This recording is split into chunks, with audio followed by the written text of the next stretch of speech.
ಎಲ್ಲರಿಗೂ ನಮಸ್ಕಾರ. Welcome to Shri official YouTube channel. ನಾನು ಇವತ್ತು ಗುಲಾಬ್ ಜಾಮೂನ್ ಮಾಡ್ತಾಯಿದ್ದೀನಿ.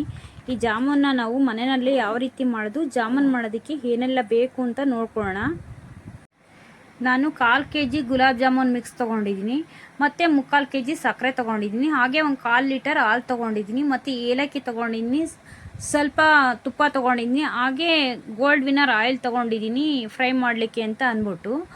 ಹಾಲನ್ನ ನಾನು ಕಾಯಿಸಿಟ್ಕೊಂಡಿದ್ದೀನಿ.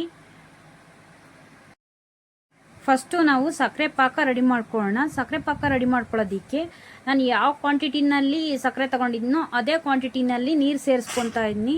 ನೀರು ಸೇರಿಸ್ಕೊಂಡು ಸಕ್ಕರೆ ಸೇರಿಸ್ಕೊಂಡು ಇದನ್ನು ಸಕ್ಕರೆ ಎಲ್ಲ ಕರಗಿಸ್ಕೊಳ್ಳೋಣ. ನೋಡಿ, ಸಕ್ಕರೆ ಕರಗ್ತಾ ಇರಲಿ, ಸ್ವಲ್ಪ ಮೀಡಿಯಮ್ ಫ್ಲೇಮ್ ಇಟ್ಬಿಟ್ಟು ಬಿಟ್ಬಿಡೋಣ. ಅಷ್ಟರಲ್ಲಿ ಜಾಮೂನು ಪೌಡರ್ನ ನಾನಿಲ್ಲಿ ಜರಡಿ ಮಾಡ್ಕೊತಾ ಇದ್ದೀನಿ. ಜರಡಿ ಮಾಡ್ಕೊಳೋದ್ರಿಂದ ಜಾಮೂನು ಉಂಡೆ ನೀಟಾಗಿ ಬರುತ್ತೆ, ಬಿಟ್ಕೊಳ್ಳೋದಿಲ್ಲ. ಈ ರೀತಿನಲ್ಲಿ ಜರಡಿ ಮಾಡ್ಕೊಂಡಿದ್ದಾಗಿದೆ. ಇವಾಗ ಸ್ವಲ್ಪನೇ ಹಾಲು ಸೇರಿಸ್ಕೊಂಡು ಇಲ್ಲಿ ಜಾಮೂನ್ ಮಿಕ್ಸ್ನ ಕಲಿಸ್ಕೊತಾ ಇದ್ದೀನಿ. ನೋಡಿ, ಸ್ವಲ್ಪನೇ ಹಾಲು ಸೇರಿಸ್ಕೊಂಡು ಕಲಿಸ್ಕೊಳ್ಳೋಣ. ಜಾಸ್ತಿ ಹಾಲು ಹಾಕಿದರೆ ತೆಳ್ಳಗಾಗ್ಬಿಡುತ್ತೆ, ಉಂಡೆ ಕಟ್ಟೋದಕ್ಕೆ ಬರೋದಿಲ್ಲ. ಹಂಗಾಗಿ ಸ್ವಲ್ಪನೇ ಹಾಲು ಸೇರಿಸ್ಕೊಂಡು ನೀಟಾಗಿ ಕಲಿಸ್ಕೊಳ್ಳೋಣ. ನೋಡಿ, ಈ ರೀತಿನಲ್ಲಿ ಸ್ವಲ್ಪ ಸಾಫ್ಟಾಗಿ ನಾವು ಇಲ್ಲಿ ಕಲಿಸ್ಕೋಬೇಕಾಗುತ್ತೆ. ಚಪಾತಿ ಹಿಟ್ಟಿನದಕ್ಕಿಂತ ಸ್ವಲ್ಪ ಸಾಫ್ಟಾಗೇ ಇದ್ದರೆ ಜಾಮೂನು ಸ್ಮೂತಾಗಿ ಬರುತ್ತೆ. ಹಂಗಾಗಿ ಇಲ್ಲಿ ಮೇಯ್ನ್ ಪಾಯಿಂಟ್ ಬಂದ್ಬಿಟ್ಟು ಜಾಮೂನ್ ಮಿಕ್ಸ್ನ ಕಲಿಸ್ಕೊಳೋದೇ ಆಗಿರುತ್ತೆ. ನೋಡಿ, ಈ ರೀತಿನಲ್ಲಿ ನಾವು ಕಲಿಸ್ಕೊಳ್ಳೋಣ. ನೋಡಿ, ಈ ರೀತಿ ಕಲಿಸ್ಕೊಂಡು ಒಂದು 5 ನಿಮಿಷ ಹಾಗೆ ಬಿಟ್ಬಿಡಬೇಕು. ನೋಡಿ, ಈ ರೀತಿನಲ್ಲಿ ಇವಾಗ ಕಲಸಿದ್ದಾಗಿದೆ. ಇಲ್ಲಿ ಸಕ್ಕರೆ ಪಾಕ ಕೂಡ ರೆಡಿಯಾಗಿದೆ. ನಾನಿಲ್ಲಿ ಏಲಕ್ಕಿ ಪೌಡರ್ ಸೇರಿಸ್ಕೊಂಡಿದ್ದೀನಿ, ಹಾಗೆಯೇ ಸ್ವಲ್ಪ ಕೇಸರಿ ಕಲರ್ ಸೇರಿಸ್ಕೊಂಡಿದ್ದೀನಿ. ನೋಡಿ, ಸಕ್ಕರೆ ಪಾಕ ರೆಡಿ ಆಯಿತು. ಇವಾಗ ಅದನ್ನು ಸೈಡಲ್ಲಿ ಎತ್ತಿಟ್ಬಿಡೋಣ. ನೋಡಿ, ಇವಾಗ ಜಾಮೂನ್ ಮಿಕ್ಸ್ ಕಲಸಿಟ್ಟಿದ್ನಲ್ಲ, ಅದು ಈ ರೀತಿ ನೀಟಾಗಿ ನಮಗೆ ರೋಲ್ ಮಾಡೋಕ್ಕೆ ಬರುತ್ತೆ, ಕೈಗೆ ಅಂಟೋದಿಲ್ಲ ಕೂಡ. 5 ನಿಮಿಷ ಹಾಗೆ ಬಿಟ್ಬಿಟ್ರೆ ಈ ರೀತಿನಲ್ಲಿ ನಾವು ರೋಲ್ ಮಾಡ್ಕೊಂಡು ನಮ್ಗೆ ಯಾವ ಸೈಜ್ ಬೇಕು ಉಂಡೆಗಳ್ನು ಆ ಸೈಜ್ ಮಾಡ್ಕೊಳ್ಳೋದಕ್ಕೆ ಈ ರೀತಿ ಸ್ವಲ್ಪನೇ ಹಿಟ್ಟನ್ನ ಕಟ್ ಮಾಡಿ ಹಾಕ್ಕೊಂಡು ಈ ರೀತಿ ಉಂಡೆಗಳ್ನು ಮಾಡ್ಕೊಳ್ಳೋಣ. ಕೈಗೆ ಸ್ವಲ್ಪ ತುಪ್ಪ ಸರಿಕೊಂಡು ನಾವು ಉಂಡೆಗಳ್ನು ಮಾಡ್ಕೊಳ್ತಾ ಇದ್ದೀನಿ.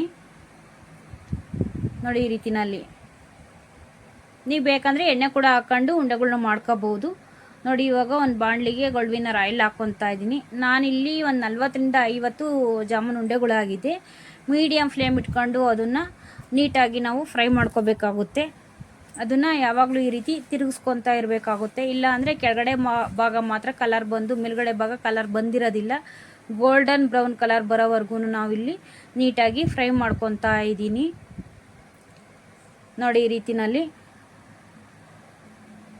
ಹಾಗೆಯೇ ತಿರುಗಿಸ್ಕೊತಾ ಗೋಲ್ಡನ್ ಬ್ರೌನ್ ಕಲರ್ ಬರೋವರೆಗೂ ನಾನು ಫ್ರೈ ಮಾಡ್ಕೊತಾ ಇರ್ತೀನಿ. ಈ ರೀತಿ ನಾವು ಫ್ರೈ ಮಾಡ್ಕೊಳೋದ್ರಿಂದ ಜಾಮೂನು ನೀಟಾಗಿ ಒಳಗಡೆನೂ ಕೂಡ ಬೇಯುತ್ತೆ.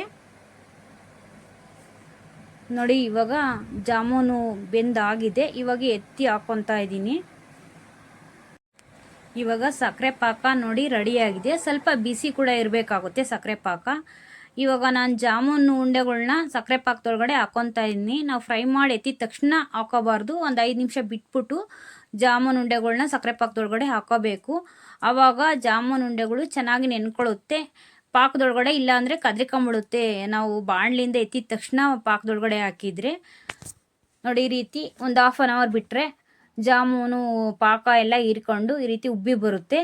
ನೋಡೋದಕ್ಕೂ ತುಂಬ ಚೆನ್ನಾಗಿದೆ, ತಿನ್ನೋದಕ್ಕೂ ತುಂಬಾ ಚೆನ್ನಾಗಿರುತ್ತೆ. ನೀವು ಒಮ್ಮೆ ಟ್ರೈ ಮಾಡಿ ನೋಡಿ, ಹೇಗೆ ಬಂದಿದೆ ಅಂತ ಕಮೆಂಟ್ ಮಾಡಿ. ನಮ್ಮ ಚಾನಲ್ಗೆ ಲೈಕ್ ಮಾಡಿ, ಶೇರ್ ಮಾಡಿ. ಯಾರೆಲ್ಲ ಸಬ್ಸ್ಕ್ರೈಬ್ ಆಗಿಲ್ವೋ ಅವರೆಲ್ಲ ಸಬ್ಸ್ಕ್ರೈಬ್ ಆಗಿ ಹೀಗೇ ಸಪೋರ್ಟ್ ಮಾಡ್ತಾಯಿರಿ ನಮಗೆ. ಧನ್ಯವಾದಗಳು.